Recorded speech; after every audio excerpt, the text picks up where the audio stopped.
آج 27 جنوری کا دن تھا. آج سے 6 سال پہلے 27 جنوری کو وزیرستان سے پھر ڈیرہ اسماعیل خان سے منظور احمد پشتون کی شکل میں ایک قافلہ اسلام آباد کی طرف روانہ ہوا. وہاں پہ دھرنا دیا گیا اور اس دھرنے میں مطالبات رکھے گئے. اس دھرنے میں پاکستان کے تمام سیاسی لیڈرز انہوں نے شرکت کی اور انہوں نے ان مطالبات کو آئینی قرار دیا اور یہ کہا کہ یہ مطالبات حل ہونے چاہیے.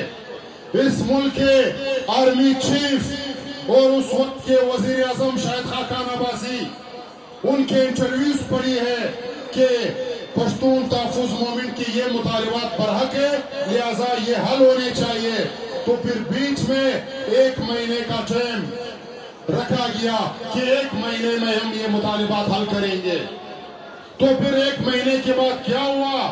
مطالبات تو آج تک حل نہیں ہوئے لیکن ان کا یہ پیغام آیا کہ یہ تو باہر ملکوں سے فنڈنگ لیتے ہیں, یہ تو راہ کے ایجنٹ ہے, یہ تو خاد کے ایجنٹ ہے, یہ تو اداروں کے خلاف ہے, یہ تو اپنے ملک کے فوجیوں کے خلاف ہے. اور ہم نے وہاں پہ کون سے ڈیمانڈ رکھے تھے؟ ہم نے یہ ڈیمانڈ نہیں رکھا تھا کہ ہمیں قومی اسمبلی کی سیٹیں دے دو. ہم نے یہ نہیں کہا تھا کہ ہمیں صوبائی اسمبلی کی سیٹیں دے دو. نہ ہم نے کوئی اور ڈیمانڈ کیا تھا.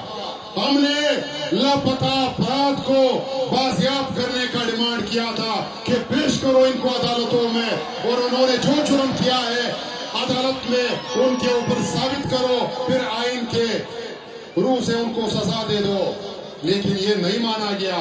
ہم نے یہ مطالبہ کیا تھا کہ یہ جو کراچی میں راؤ انور جن کا نام ہے ہم اس کو راؤ جانور کہتے ہیں کہ ان کے اوپر 444 بے گناہ پشتونوں کے قتل کے الزام ثابت ہوا. عدالت میں ثابت ہوا کہ راؤ انور نے 444 بے گناہ پشتونوں کو مارا تھا. ان کو قانون کے کچہری میں پیش کرو اور ان کو سزا دے دو. لیکن نہیں مانا گیا.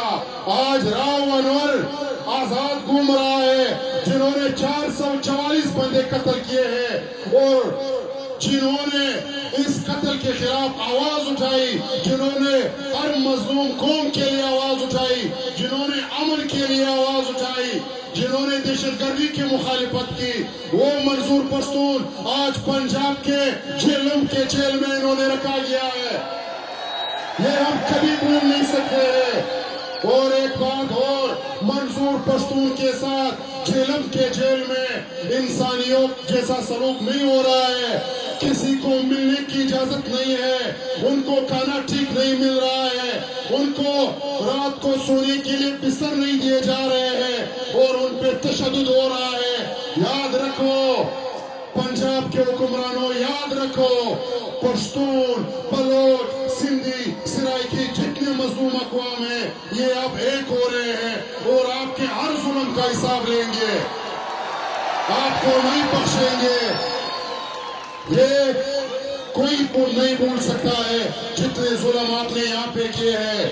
بلوچ نوجوانوں, بلوچ بہنوں, یہ ریاست جس طرح ظلم بلوچستان کے سرزمین پہ بلوچوں کے ساتھ کر رہی ہے, ٹھیک اسی طرح ظلم پشتونوں کے ساتھ بھی کر رہی ہے.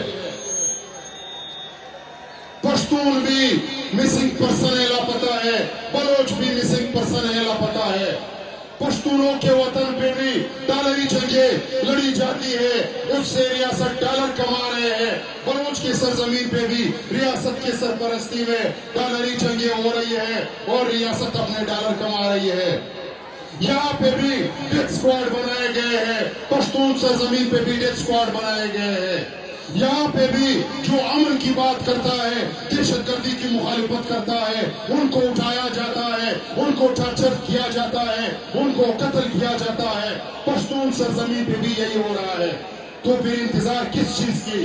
دشمن ایک ہے, مسائل ایک ہے, ایشوز سیم ہے, تو پھر کس چیز کی انتظار کرے؟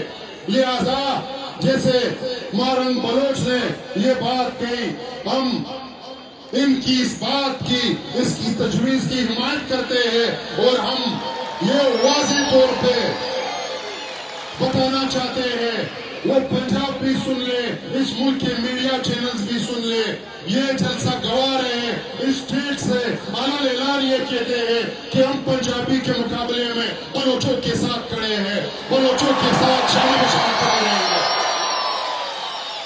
اور یہی پیغام سندھیوں کو بھی بیچتے ہیں، سرائکیوں کے بھی بیچتے ہیں کہ آپ بھی انتظار مزید نہ کریں، آئے اس مظلوموں کی تحریک میں شامل ہو جائے تاکہ ہم پورے ملک کی سطح پہ مظلوموں کا ایک منظم تنظیم بنائے، اور پھر ان جرنیلوں کو وہ جو پنڈی میں بھیجے ہیں، وہ جو ہمارے سروں پہ سودائے کر رہے ہیں، ہمارے خون پہ ان کے ہاتھوں رنگ ہے، تو ان سے پھر حساب لیں گے، ان کو پھر گریوانوں سے پکڑیں گے، ان کو پھر اپنے اس پاک سرزمین میں ان کے یہ ناپاک قدمے پر نہیں چھوڑیں گے۔ ایک بات یہ رکھتا ہوں آپ لوگوں کے سامنے، ان دلالوں کے لیے جو صبح اور شام میڈیا پہ بیٹھ کر کے قومی تحریکوں کے خلاف پروپیگنڈے کرتے ہیں، پشتون اور بلوچوں کے حقیقی تنظیموں کے خلاف پروپیگنڈے کرتے ہیں اور ریاست کے لیے دلالی کرتے ہیں، ان کو چیلنج دیتا ہوں اس جلسے سے کہ آئے مناظرہ رکھے، ٹیبل ٹاک کرے ہمارے ساتھ، یہاں پہ جتنے بھی قتل ہوئے ہیں، جتنے بھی دھماکے ہوئے ہیں، جتنے بھی لوگ مسنگ ہیں، اگر ہم نے اس ریاست کے خلاف، اس ریاست کے اوپر ثبوت نہیں کیے، دلائل کے ساتھ ثبوت پیش نہیں کیے، پھر کس چوک پہ ہمیں لٹکاؤ گے؟ ہم تیار ہیں، اسٹامپ پیپر آپ کے ساتھ لکھتے ہیں۔ ان کا ایک قصہ آپ لوگوں کے سامنے رکھتا ہوں، جنوبی وزیرستان جہاں منظور پشتون کا گھر ہے، وہاں پہ پاکستانی جیٹ طیاروں نے بمبار کیا اور وہاں پہ ایک گھر کو مکمل مسمار کر دیا۔ اس گھر میں 11 بندے رہ رہے تھے، اس فیملی کے 11 بندے تھے، 11 کے 11 ختم ہو گئے، ان میں سے ایک سال کی بچی تھی، ایک 3 سال کی بچی تھی، ان کو بھی قتل کیا گیا۔ اور پھر جب اس گھر کا وارث آیا، انہوں نے یہ قیامت دیکھا کہ ان کے گھر کے 11 افراد بمبار ہو چکے ہیں، تو اس کے دل پہ کیا گزر رہی ہوگی۔ اور پھر گاؤں والے آ گئے کہ آپ کے جو 2 معصوم بچے ہیں ان کے جسم ٹکڑے ٹکڑے ہیں اور ہمیں سمجھ نہیں آ رہی ہے کہ کس ٹکڑے، کون سے ٹکڑوں کو اکٹھا کر کے قبر میں رکھے۔ تو لہذا پھر انہوں نے اپنے بڑی بچی کی وہ کٹے ہوئے ہاتھ اٹھائے اور انہوں نے کہا کہ یہ میری بڑی بیٹی کے ہاتھ ہے، کیونکہ اس کے ہاتھ میں سے انگوٹھی تھی اور انہوں نے کہا تھا کہ یہ انگوٹھی میں نے عید پہ لا کے اپنے بچی کو دی تھی۔ وہ ان کی عمر 3 سال تھی اور ایک بیٹی کی عمر 1 سال تھی۔ پھر اس سے بھی ظلم دیکھو، اس سے بھی جبر دیکھو، اسی رات اس ملک کے جیو اور ایئروائی چینلز پہ پٹیاں چل رہی تھی کہ جنوبی وزیرستان میں پاک فوج کی بہترین کارروائی، 18 دہشت گرد ہلاک، یہ 1 سال کی بچی بھی دہشت گرد تھی اور یہ 3 سال کی بچی بھی دہشت گرد تھی۔ شرم آنی چاہیے آپ لوگوں کو کہ یہاں پہ آپ لوگ 1 سالہ بچی کو مار دیتے ہو اور اپنے آپ کو بہادر کہتے ہو، اپنے آپ کو نمبر 1 کہتے ہو، تو پھر وہاں پہ آپ کی بہادری کہاں گئی کہ جب ہندوستان سے ابھینندن آیا، یہاں پہ بمبار کیا، اس کو تو پھر آپ چائے پلا رہے تھے، پھر کہاں تھے آپ وہاں پہ؟ آپ صرف بلوچوں پہ تکڑے ہو، آپ صرف پشتونوں پہ تکڑے ہو، اور آپ تکڑے نہیں ہو۔ پشتون اور بلوچ تقسیم ہو چکے ہیں مختلف نظریات پہ، مختلف تنظیموں پہ، ان کو آپ نے ڈیوائڈ کیا ہے، پھر آپ اس پہ حکمرانی کر رہے ہو۔ یہ یاد رکھو، جس دن یہ مظلوم قوم ایک ہوں گے تو پھر آپ نہیں بچ سکو گے، پھر آپ کو چھپنے کا جگہ نہیں ملے گا۔ دوستو، میں مزید ٹائم لینا نہیں چاہتا. یہ ایک تجویز دیتا ہوں آپ بلوچ یکجہتی کمیٹی کو